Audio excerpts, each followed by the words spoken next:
Welcome to Behind the Paranormal with Paul and Ben Eno. Who is God? Are our ideas about the divine based on the human race's experiences with aliens? How would human religions and cultures respond to the disclosure of alien life? Hello and welcome to the 1004th edition of Behind the Paranormal with Paul and Ben Eno, coming to you from WOON AM and FM radio in Woonsocket, Rhode Island, on the Paranormal Radio app, from TalkStream Live on YouTube, and all sorts of other spots, especially here, live, WOON, here at the corner of Park Ave and Kennedy Street in Woonsocket, Rhode Island. I'm Ben, and that was Paul, and today we bring you a new friend on some very basic questions that may have some very interesting answers. ET experiencer, UFO researcher, and biblical scholar Ella Lebain is the author of the 6-book series Who's Who in the Cosmic Zoo, a guide to ETs, aliens, exoplanets, and space controversies. Originally from New York City, Ella was educated in Israel. In 1979, she received a social sciences degree from the Biological Research Center of Negev, a department of Ben-Gurion University. Ben-Gurion University, where she studied biblical Hebrew and science, going on to receive an astronomy degree from the Hayden Planetarium in New York City in 1988. Her own close encounters caused her to dig deeper into what has become a 44-year journey to get to the truth about UFOs, aliens, ETs, gods, plural, and angels, and how they all fit into our end times scenario. Ella lives in Colorado. Her website, who's who in the cosmiczoo.com. And today we will be looking into Book 2 of the series, Who is God? Ella Lebain, welcome to Behind the Paranormal. Thank you. Hello. Well, Ella, let's start with a firecracker of a question. Who is God? 25 words or less. I'm kidding. Well, God, G-O-D, is a title. So there are multiple gods, and there's also the God of gods. So what I offer in Who is God, Book 2, is is delineating and identifying a cast of characters of gods, as well as showing who the God of gods is, the creator God. So just to distinguish between them. Okay, there was 25 words or less. All right. One of the things that, if you read the writings of Gandhi, Mahatma Gandhi, he talks about God in the singular. And he was a Hindu, first of all, that's kind of a European word, and the Hindus are renowned as polytheists, worshippers of more than one God.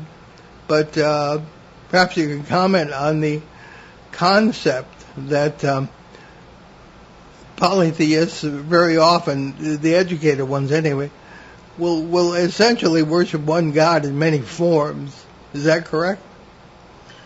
Well, I'm no expert on Hinduism, but yes, you are correct. It is polytheism, and I guess it really depends on who you speak to, because some of them will go and worship different gods for different reasons. Like the fertility god, or the god of protection, or the god of destruction, and they beseech them for whatever purpose they need. And this is very similar to ancient Egypt, which was also polytheistic. And it wasn't until the pharaoh Akhenaten arrived on the scene where he inserted monotheism into the Akashic record of the planet, so to speak. And even though they didn't exactly embrace it completely, when he left, they went back to polytheism.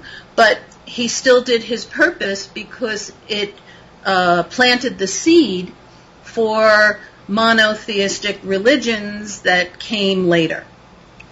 Now, Ben, did you want to? Oh yeah, sorry. I was trying to pull up something interesting. Well, I have another question if you want to.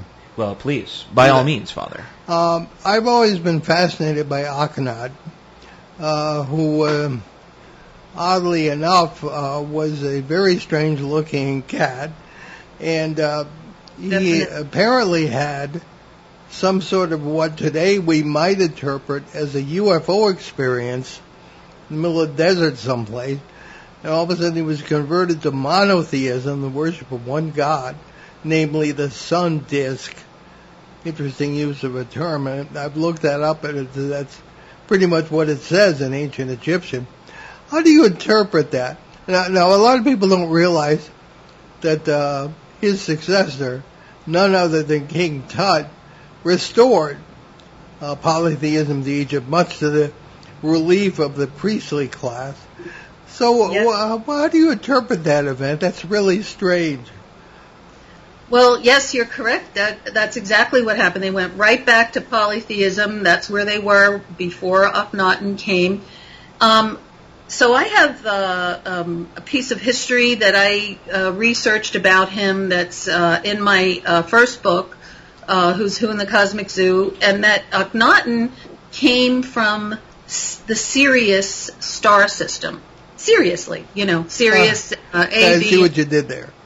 Yeah, it's a trinary system, and as you said, he was a strange-looking dude, and that was because he was alien. He had the elongated head, and they're seeing these skulls all over the place on the planet. In our, archaeology, just so that it's evidence that these beings existed once on Earth. I think that his mission was to insert the idea of oneness, of a one God, of everybody coming together under one umbrella, so to speak. And even though, as you said,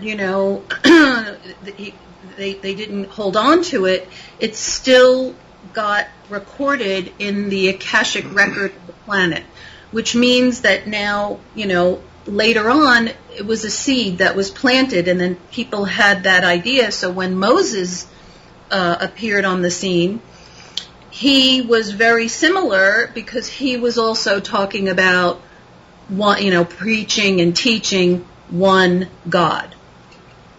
Well, what's interesting? Oh, go ahead, Ben. So I want to offer a little spin ever so slightly. So if we're going to go off of biblical terms and such, right? So the function of let's say, I don't know, angels. It's a goofy word. I feel like it has a lot of baggage in English, but we're going to use it in the sense of messengers, right? They take things, bring it up to, Yahweh or God Most High, etc., right? And there's a really interesting part in the book of Job where Job's, he's all defeated, he's sitting on the dung pile, and his wife comes up to him and he's like, well, to whom will you plead your case, right? So it's like, so he's like, all right, well, I guess I'll go find this angel and we'll go to him, and there's the whole trial and all that stuff. There was an argument I heard made that essentially the polytheistic gods, right, the gods of the nations, right, were these sort of messengers that were supposed to go to God Most High, and then some of them just stopped. They were like, yeah, no, we're not going to do that, because effectively, if we're gonna try and number the falls of angels, right, there were effectively like 5. There's essentially 5 different falls of them, maybe, right, if we're trying to categorize it. But in this sense, is it possible, right? Let's say that there's some sort of extraterrestrial presence, God's this extraterrestrial being, or a consciousness, or whatever you want to call it, right? These intercessors, right? These things that sort of are a mediatrix between us and the divine. There was a disconnect, right? Whether it's polytheistic or not, does that make them lowercase g gods, or beings through which we communicate to the others, to something else? You follow what I'm saying? I do, and those are all really great questions. So let me start with, first of all, you brought up the book of Job. And in the book of Job, Job 1 and Job 2, in the original Hebrew, it's basically talking about a council of gods. Okay? So that gives you a different scenario of a cast of characters that is involved in this drama that Job was in. Okay? So we read at the beginning that Job was a favored child of God. The Lord blessed him with a big family, and he had lots of cattle, and he was a rich man, and he was favored in God's eyes. As far as God was concerned, he really wasn't, he wasn't doing anything wrong. Okay, and that's an important piece of the story, because in the Bible he had like the first recorded nervous breakdown. And why did that happen?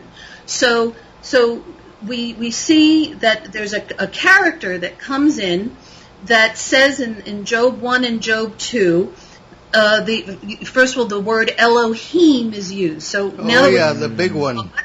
We have to talk about this word, because this is plural.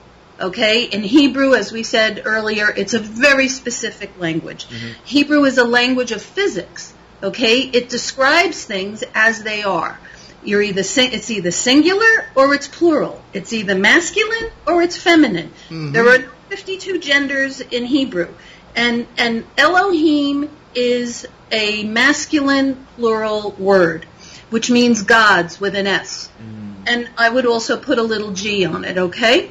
Because it's a group, it's a pantheon of them, a council of them. So it says in Job 1 that he went to the courts of heaven. Satan, the Elohim went to the courts, and Satan was among them. Among who? Among the Elohim. Okay? So the word Satan is used with the word Elohim in Job 1 and Job 2. That tells us that there was some sort of a meeting going on in the courts of heaven over Job. And the exchange was, oh, well, Job is what's your favorite child? Well, I mean, I bet, and he wanted to test him. He wanted to say, well, he'll deny you. He'll reject you. He'll rebel against you. He'll curse you even if you take all these blessings away from him. Let's see what he can do. So the Lord, who gets to make those decisions, allowed it. And he said, sure, okay, but Job is my child. I'm sure he's going to be, he had faith in him that he was going to continue. And then you see this whole story, this whole drama, where he takes all this stuff away, and he ends up with the sores and the this and the that, and he ends up with a nervous breakdown, essentially. And then he's like going to God and like, oh, why is this happening to me? The very thing I feared the most has come upon me. So it wasn't because he was a terrible sinner and he got punished, okay? It was because the gods wanted to test him, and the Lord allowed it. And the opening, the spiritual legal ground that allowed him to come in and lose everything was fear, okay? And fear is the opposite of faith. So... And that's the lesson that we have in this story, is that it's more important to have faith in God, even if it's faith that is like, because we walk by faith, not by sight. So we sometimes we're tested there. I mean, oftentimes, okay, daily basis, in the way the world is today, and that's a switch that we have to like either switch on and be aware of that in ourselves. I mean, the consciousness is to be conscious of who you are. Are you operating in fear, or are you operating in faith in your Creator God? Okay, because He created you. He gave you breath, and that breath can go like gone in a second. Oh, yeah. Okay? Yep. Well, no, go ahead, Ben. So it is very interesting, because it's not the only place where the council of the gods is mentioned, right? Psalm 82 pops out. right? Where it's like, God stood among the council of the gods. And a lot of modern day Westerners will look at that and scratch their heads and say, well, what is this? Is this the same council? I think so.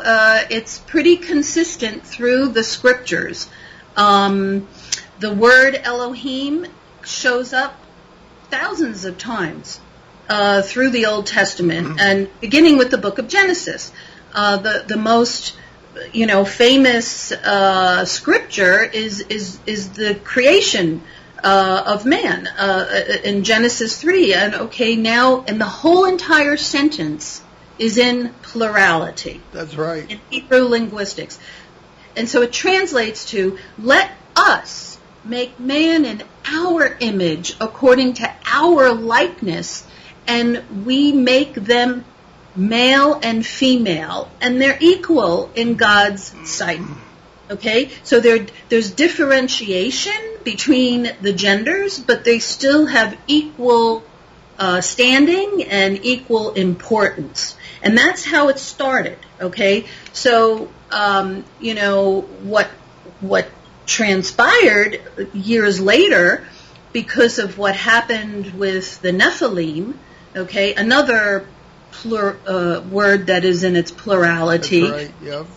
Which originally, like the word Nephal, means to fall. Yeah. Okay? So Nephilim are translated as the fallen ones, or fallen angels, and there's also, sometimes they translate it as giants because they were huge. And we know that when we read the beginning of the Old Testament in Genesis, everyone was living to be like 960 or whatever, and then after the floods of Noah, which I call the second group of floods, because the Bible begins, Genesis 1:1 begins after the first flood.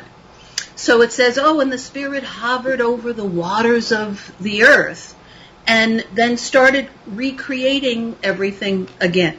So I call that Lucifer's flood. The Dake Bible also calls it, they believe that it coincides with Plato's account of the destruction and the sinking, the cataclysm that happened during the times of Atlantis. So, and we know through archaeology that there were more than one great deluge, okay? It wasn't just the floods of Noah. But going back to that, the beings that were put on the earth right after the first flood in the beginning of the book of Genesis are different than the beings that came about after Noah's flood. For instance, our telomeres, our DNA, if we stay in good shape and all that, we can live to be 120 in this form. Back before the floods of Noah, everybody lived to be like 950. So something changed.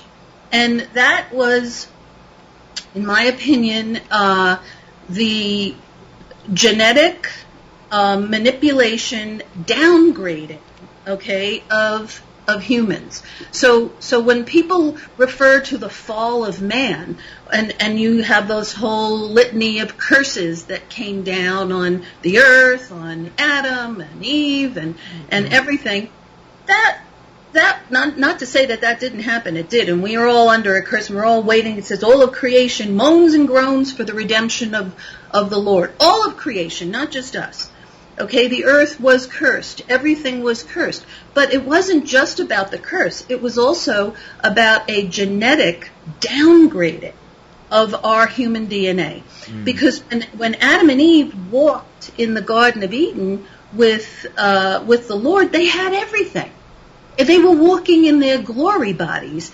And Lucifer, who came as a serpent, and this is another missing piece of this story, and it has to do with the fact that the Church of Rome rejected all these ancient Jewish texts, where Jews continue to use them and see them as history and the Word of God. So the first and second book of Adam and Eve tell the whole story about what happened. In the book of Genesis, we only have a brief synopsis. and it's all about, it was a piece of fruit and Eve and this and that. If you read the whole story, you see that this was this drama that played out between Adam and Eve, Satan, who was Lucifer, I call him Lucifer Satan, and the Lord and the angels. And he did not want these beings on the earth. This was his kingdom. He lost it to the first flood. And even though that the Lord wanted to repopulate the earth and put his, the Elohim put their creation on there, Lucifer Satan, wanted to continue to rule. And this is what this whole drama was about. So if that was in the Bible, I think a lot of us, regardless of which side and which religion you come from, we'd have a different understanding of the spiritual battle that we're all immersed in. So you brought up many interesting things that I really want to pursue, and I wish we had more than an hour. One of the things I think we're going to do more shows. Probably, yes. So I want to introduce something prior to we have a few minutes up before our break. So I want to talk about something. There's two things I really want to get to. One is Gigantomachy. The second one, which is essentially the War of the Giants, right? That's recorded throughout different Mediterranean sort of mythologies, up to and including the Hebrews, etc. The other portion of it, I think, is incredibly important, and nobody talks about this enough, which is a cosmological anthropology, right? We, as modern-day, good old materialists, right, we see ourselves as apart from the world. And Charles Taylor, the wonderful Canadian philosopher, has this very interesting way in which he describes the self, right? So there's two sort of versions of the self. There's the modern self, sort of the modern man, which is the buffered self, right? We build a wall between us and the world so we can analyze its parts and break it down. Then there's the porous self, which is sort of the pre-modern man, which is which the border between oneself and the world is fluid. How we interact with the world is a give and take. And one of the really interesting things that I learned over the last few years of listening to a lot of different lectures and reading different books is how ancient people viewed themselves as a part of the world, right? We really like to think nowadays that everything is broken into parts, right? And that, spirituality is kind of tacked on at the end. Mostly thanks to our 19th century German friends who viewed history as a science that we can break apart and analyze. But, even Aristotle will tell you that we can't know the essence of events. So with that in mind, one thing that's super important, I heard this very interesting definition of the body, right? Because there's so many mentions of bodies, right? The body of this, the face of God, walking in the garden. And I heard this definition that was offered up, which was the body is a nexus of powers and potentialities. That the eyes are not little just squishy things in your head, but they're the power through which we see. The right arm is the power through which we interact with the world, which is why we shake our hands with the right hand. And how these powers, they come, they go, they switch, they change. So it's this definition that changes how we view things in an ancient context. Because rather than seeing it as, Tutankhamun there, he consolidated his kingdom, and I don't know, I guess he considered himself a god because he was just a dumb guy, he didn't know anything. But these people weren't stupid. They built these amazing wonders, and how they viewed themselves in the world was that, the political, the mythological, the spiritual, the mundane, it was all happening at the same time. And we're missing all of that. And how we interact with the world around us is fluid, because it's a constant exchange and giving of these powers that we have the ability to walk, move around, but sometimes they go away, sometimes, they change. And it's interesting because it changes how we view how the people in particularly the Old Testament interact with the world. And so with that sort of idea of a cosmic anthropology behind this, when we look at these texts, there's such a depth to it that we miss, because it's like, okay, well, they're talking about giants, who cares? That isn't a thing. It could just be an allegory for something else. But in your opinion, just based on all the other, evidence, other stories and things, these beings did exist, correct? Whether they're extraterrestrial, something spiritual, or what? Absolutely, yes. The giants did exist, and they still do. We have reports of giant encounters or activity or sightings in Antarctica and Israel. I believe you have my fourth book, and in there I have a chapter on that was my friend who has passed on, Barry Hamish, who was Israel's leading ufologist in the 1990s, and he had given me permission to republish some of the reports of giants being seen in Israel, in modern-day Israel. Okay? So we know that just, based on the biblical record, we also have archaeology that's been hidden and forbidden and covered up, that giants existed on this planet. They lived, and there's remnants of them all over the place. So it's hard to deny evidence and science and reports. And we also see evidence literally etched in stone, where you see the Sumerian tablets and the Egyptian pictures that show these giant beings ruling over smaller beings, which would be the humans. So there was a genetic manipulation that went on in the early part of Genesis. And it's my opinion, and you were talking about how the body has all these different, portals. C.S. Lewis said, and this is a great quote to use, because he says, there's no neutral ground in the universe. You're either owned by God or countered by Satan. And even people who are atheists, who have no belief in anything whatsoever, okay, they are not walking around as empty vessels. Okay, so because of how the human body is created, as you were saying, we have it's not just squishy eyes. It's vision. It's connected to our brain. It's connected to the right arm. All these powers that we have, they're coveted. Okay, by these other beings.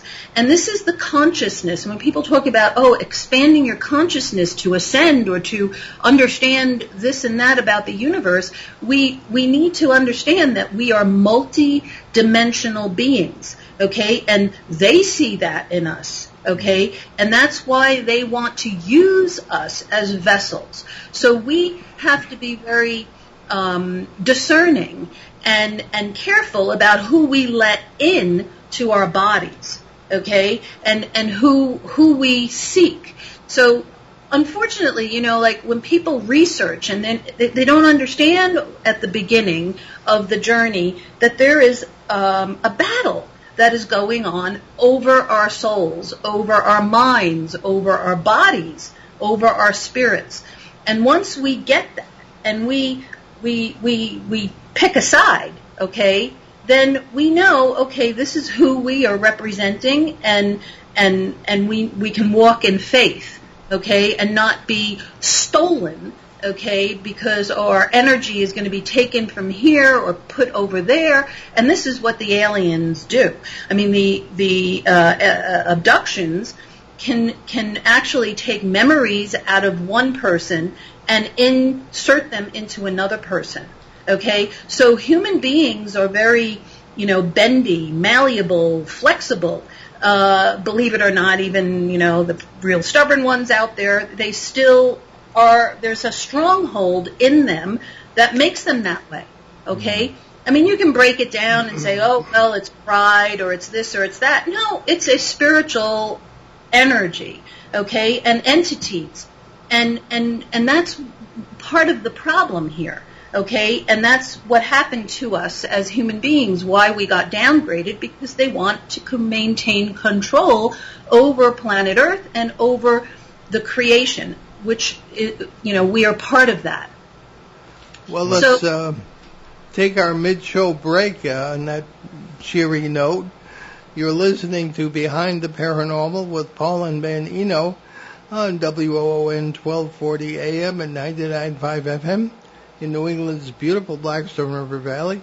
We'll be right back with our fascinating guest, Ella Labine, in just a minute. The St. Anne Arts and Cultural Center is celebrating Christmas in July at Cellos in Woonsocket on July 16th. This family-friendly event will feature tropical holiday music, summer Christmas decor, and of course Santa and Mrs. Claus will be on hand for pictures. Participate and be entered to win special prizes. To participate, pick up a sponsor card at these supporting businesses: The Honey Shop, Timeless Antiques, Champ's Diner, Missy's Family Restaurant, Belo's Flowers, Vos True Value Hardware, Little General, or print the card online from the St. Anne Arts and Cultural Center website. We're local and live at 99.5 FM, ON, And AM, welcome and back to FM. Behind the Paranormal with Paul and Ben Eno at WOON, AM, and FM. And Ben, take it away. Yes, so we're back talking with Ella Labine on interesting cosmological questions, and I have so many thoughts, and I'm gonna start with some really intriguing things, because now that we're talking about sort of this idea of Nephilim, fallen ones, etc. Og, king of Bashan, right? A very important figure in Numbers and Deuteronomy, so much so that there was a lot of time and care put into the specific measurements of his bid. Right, that was mentioned very specifically. It was 19 cubits by 3 cubits. Cubit being roughly the length of your middle finger to your elbow. For those who did not know, sometimes there was the king's cubit as well. And so one of the really interesting things I found about that was very recently there was a ziggurat discovered, and in that ziggurat was a bed roughly the same dimensions as this. Now, if that doesn't scream, significance, I don't know what does, right? So it's fascinating to me because him, Sion, all these other beings were pointed out as being a part of these sort of the Nephilim, etc. Right? It was called out specifically for this reason. And there's definitely a way of reading it where people are like, well, the Hebrews just wandered around and committed genocide. And it's like, well, that's not really what happened, So would you be able to explain this whole process? I don't know about the process, but I think the process. It's not the right word, but explaining it. the words that you just brought up that come out of the Bible. Well, first of all, ziggurat, okay? That was translated by my mentor, Zachariah Sitchin, as a space station, spaceport for spaceships. Okay, and that's what he proved, is that that's what the ancient world did, is that they built these, they looked like pyramids without a top, without a cornice, and they were used where spaceships would land. Okay, so there's a lot of material in the Old Testament, including what you've just quoted, that is very descriptive of aerospace technology. The book of Ezekiel is probably the biggest piece in the Bible that is aerospace engineering, and it's all about spaceships. I mean, the famous story about Blumrick, who basically wanted to debunk von Daniken, and he was a NASA rocket scientist, and he went in, and wrote and realized that von Daniken was right, and wrote his own book about the spaceships of Ezekiel, that this was aerospace engineering. So a lot of what we're getting with these descriptions are describing these ancient alien type beings that had the ability to travel through space, and that's evidence in the Bible. And the giants, okay, were part of that. Okay, and that was the story, is that the giants came. That in another book that got rejected, it's a very important piece of this story, is the books of Enoch. Yes. In the book, yes, and the books of Enoch actually give you a description and name names. There were 200 sons of heaven, sons B'nai Ha-Elohim, sons of the gods with an S. So it wasn't like son of God, like how people describe Jesus. He's the son of God. These were sons of the gods. So gives you a little bit of a different context of where they came from, who they were. They landed here. They taught men all kinds of things. They're named in the book of Enoch. And then they went after the daughters of men. They were sexually attracted to earth women, and they had sex with them, and the women gave birth to these giant Nephilim and miscreants, and created all kinds of problems. Okay, where they were bloodlusty and sex lusty and going crazy and just and that's when the Lord came in and said, "Whoa, we got to put an end to this," and wiped them out with the second flood, the floods of Noah. And right before the floods of Noah, you get this whole story about how the angels came down and they were banging on the door, and they wanted to have, the men on the earth wanted to have sex with these angels. So there's this whole sexual manipulation that was going on back then. Okay, and there's nothing really new under the sun, and here we are today. Okay, in 2023, and people are still walking around the planet sexually conflicted and confused and in bondage to all kinds of stuff. And this is an energy. This is a spirit that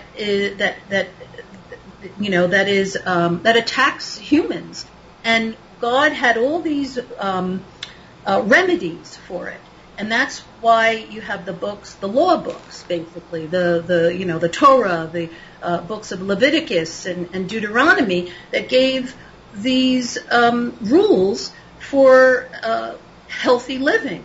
Okay? And that's one of the reasons why the Israelites, I just want to insert this in for the history, is that they became very successful against these pagan armies and these pagan gods because they followed God's rules and they kept themselves clean. Okay? So it was, and there is something to this.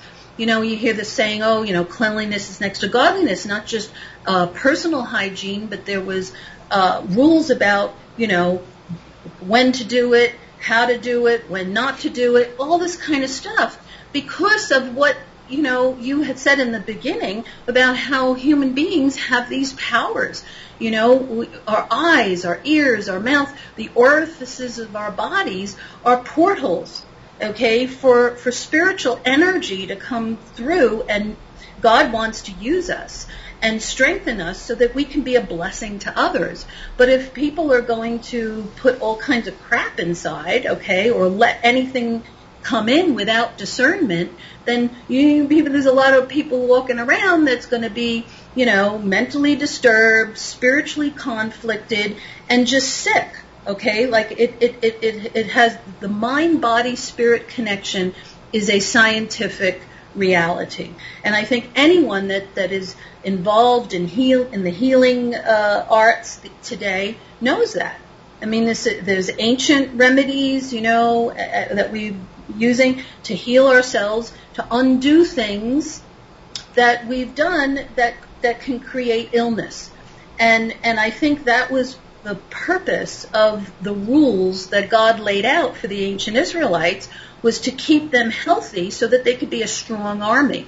And for the most part, they succeeded, okay, until they got sucked in and tempted, and, then they went after the other gods, and that's when they got punished for doing that, okay? And that's the story of the Old Testament. I'm I'm just paraphrasing, but that's pretty much it in a nutshell. Well, okay, let's take a minute before we burn up the hour. Tell us about your website and where people can get your books, which are pretty amazing books. Thank you. I'm at Who's Who in the CosmicZoo.com, and my books are also on Amazon, and you can look me up, Ella LeBain, and I do have another 2 books coming out this year. So, very good. I'm republishing my first book under my imprint. So that's a big deal. It's a long time coming. So it was originally published in 2012, and it went through several publishers, and then I decided to self-publish. So now I'm republishing it as an expanded, revised 4th edition. Oh, nice. All right, very good. There's one question that always comes up with us, is that this procreation between the sons of the gods and the women of men or whoever would require that the DNA be virtually identical. How does that work? Oh my goodness. Well, unless they had stunning technology for gene splitting. Yes. This is basically what was written in stone in the ancient Sumerian tablets, the first test tube baby. So they basically took, and this is what goes on in the alien abductions. There's nothing new under the sun here. Okay? The only difference is that they might have put it in a clay tube or a clay pot back in Sumerian times. You're talking about the Karsag epics. The what? I'm sorry? The Karsag epics. I'm not familiar with that. Like Nin Karsag, the Karsag epics of the Sumerian Empire, like Nin Karsag, all those guys. Yeah, working in their laboratories. Nin Hersag, okay. It was just your accent. Nin Hersag, yes, that's exactly what I'm talking about, okay? Yep. See what language does? Right. Getting by the New England accent. Or how you say it. Yes, Nin Hersag, that's right. So that's exactly what I'm talking about. We're on the same page, is that it's described that they basically took genetic material, mixed it in a clay pot. That's what it says. So I'm saying that today they're doing the same thing, except it's in, glass tubes, okay? So we've just changed that aspect of it.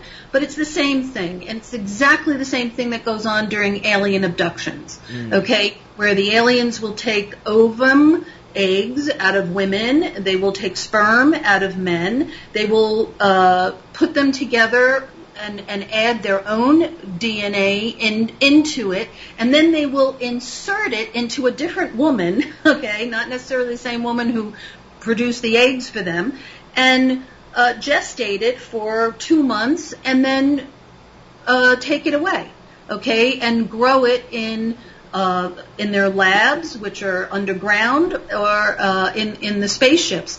And this is the whole thing that's going on, is the alien human hybridization program, okay?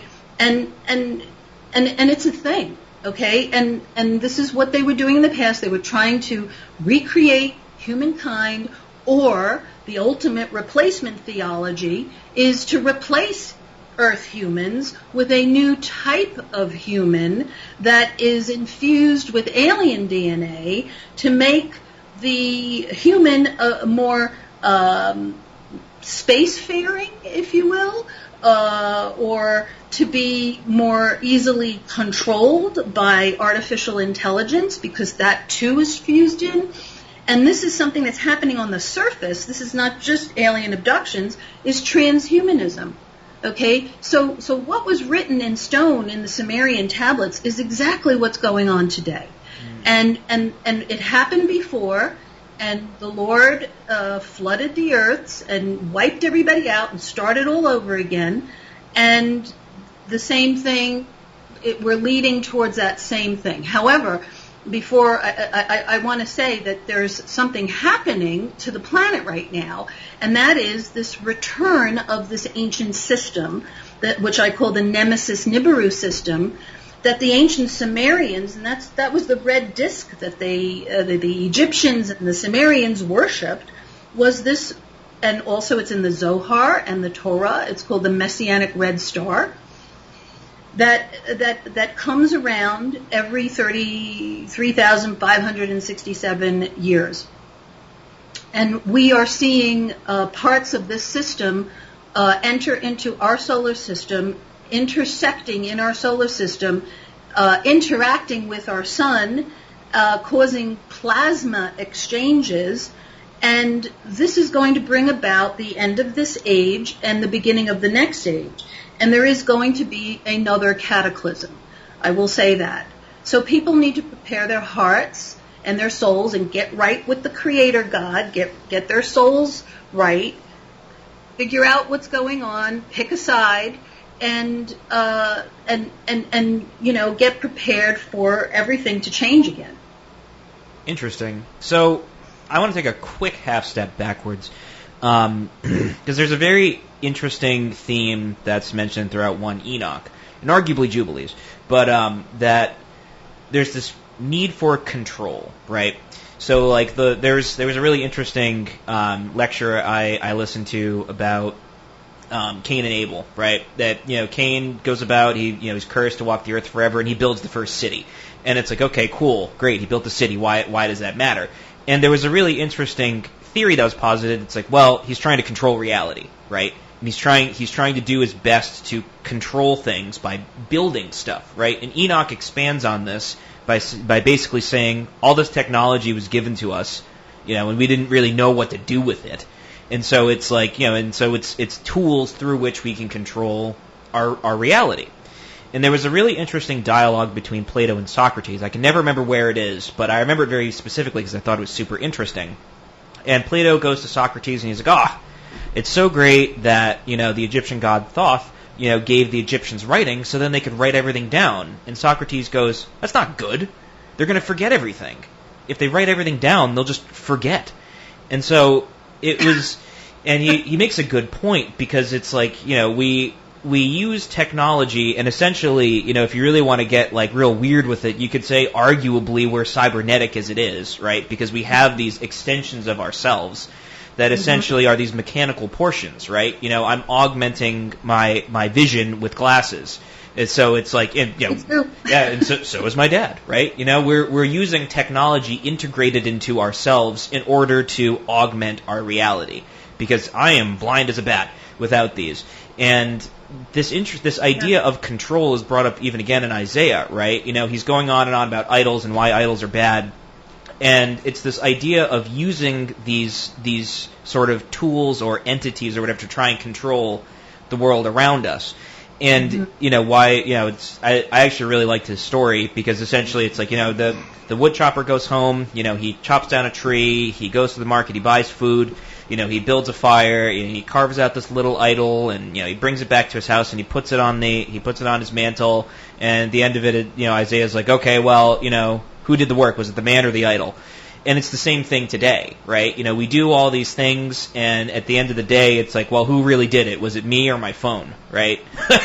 And you're right, not much really changes. And even if the symbols change, right? I'm not carving little men out of wood, but we still have all these things, in our society. It's these universal symbols through which we try to control the world around us. And I think one of the really sort of things that gets missed, especially in this concept, which I've tried to bring up many times and sometimes just goes right over people's heads, that through these things we try to control our reality. And by trying to dupe these cosmic forces into doing what we want them to do. There was a really interesting ritual that was done called the opening of the nostrils, which was essentially, these pagan cultures would build these idols, and then through a series of rituals by, burning incense and stuff, they would try to capture these spirits or these entities, so then they could, say, all right, give me a better harvest. And it's like, you see the differences between the idols. I think it was of Athena in Athens versus Cyprus. And there was a difference between the two of them and how they looked and how they functioned. And it's the same sort of thing nowadays. Now, before we burn up the hour, I want to get your thoughts on this idea of control and us trying to dupe these forces. Well, everything you said is true historically and now, and I think that the big problem that we're all facing, one of our biggest threats to humankind, or the human race, is artificial intelligence and transhumanism. And that is the ultimate type of control, where now, we're walking around with this in our hands, but, eventually they want to fuse it into our bodies, okay? And then the idea is, who gets to control that? Is your mind anymore? Is your soul anymore? Because this is what the battle is about, over our minds and over our souls, and who gets to control the human vessel. So there's a battle over our freedoms right now, spiritually, mentally, psychologically, physically, chemically, genetically, economically. I mean, this is what we're dealing with. This is our situation. And this is one of the reasons why we need a Messiah. We need someone to set the captives free. And that's what Yeshua said in Isaiah 61, and also, in Luke, is that he came to set the captives free. People have to question, who are the captives? The captives are us, to this matrix, to this system. And what you were describing about what went on in the past, this is all, using sorcery and magic to basically get demons to help them with this, that, and the other thing, is all part of paganism and idolatry. And that's something that's the biggest lesson of the Old Testament. That's what caused the Israelites to lose their land. And the fact that they're back in their land, okay, that Israel is now a state again, which nobody thought could happen. And when it was in a virtual drought for 1,800 years, and then Israel is now back, and that's a big piece of Bible prophecy. Okay, so I think everyone needs to keep their eyes on what's going on in the Middle East, because the Middle East is ancient portals for all these beings that we've been talking about today. And they're not dead. They haven't disappeared. They are returning. Some of them have already returned, and some of them have never left. They've been here all along, living amongst us inside the planet. Okay, So well, we're out of time. Next Okay. time I want to talk about how you tell the real God from alien do-gooders. So in any case, thank you so much. And stick around. We're going to do our announcements, and take it away, Ben. Yes. So we have a couple of things coming up. So if you're anywhere around in the Greater New England area, the Greater New England UFO Conference is back. And this will be a one-day event that's on November 4th in Leominster, Massachusetts, and you can wait for more details on that as time comes along. And you can visit our show website, behindtheparanormal.com, where you can find nearly 1,200 hours of our regular shows and special broadcasts since 2008 from CBS Radio, Achieve Radio, and here on WOON, AM and FM. Also, you can hear many of these broadcasts on the major podcast platforms, including iTunes, Apple Podcasts, Spotify, and YouTube. Anywhere that you get your podcasts, there we are. Download our show app. It's free at behindtheparanormal.com. Browse our books, along with those of our guest co-hosts, all at that website. Yes, and our website also has a charity page with links to several good causes we have adopted over the years, including Hope for Hilldale Cemetery in Haverhill, Massachusetts, USA Cares, Canadian Veterans Advocacy, Helping Haiti's Orphans, the Crohn's and Colitis Foundation of America, the Sisterhood of Ground Zero, and most recently, a GoFundMe page for the folks in East Palestine, Ohio, site of the recent train wreck and chemical fire. So what's cooking for next week, Ben? Well, next week, that's July 16th, we'll bring you an open line show to tackle your questions on all sorts of high strangeness topics. And boy, oh boy, we have so many questions we never get a chance to get to. I know. And it piles up and piles up and piles up, but it's okay because we have open line shows in order to discuss all these things. And it's always interesting, and it's never the same stuff. Very true. Excuse me. So we leave you today with a thought from that old sweetheart, Albert Einstein. The true sign of intelligence is not knowledge, but imagination. I'm Paul Eno. No, we still have like about 30 seconds here, Dad. No, just Okay. kidding. Just started. Return to this I'm not radio Paul Eno. frequency 167 hours from now for another edition of Behind the Paranormal with Paul and Ben Eno.